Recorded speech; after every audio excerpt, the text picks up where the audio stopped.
Paano mo gagawin yung pangarap mo? Nakahiga ka nga lang dyan. Kung tumayo at simulan mo yung maliit na bagay na konektado sa pangarap mo. Maliit man o malaki, basta konektado, nasa isip mo habang ginagawa mo yung bagay na yon, papunta ka sa pangarap mo. Patience lang, men. Hindi minamadali ang pangarap. Kung yan yung nakikita mong vision, if gusto mo, gustong-gusto mo, iba pa yung gusto mo sa gustong-gusto mo, ha? Yung gustong-gusto mo, sisimulan mo yun agad-agad para matapos. Yung gusto mo, tatamarin ka pa nun eh.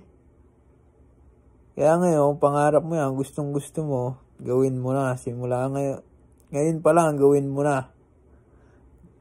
Ka na magsayang ng oras.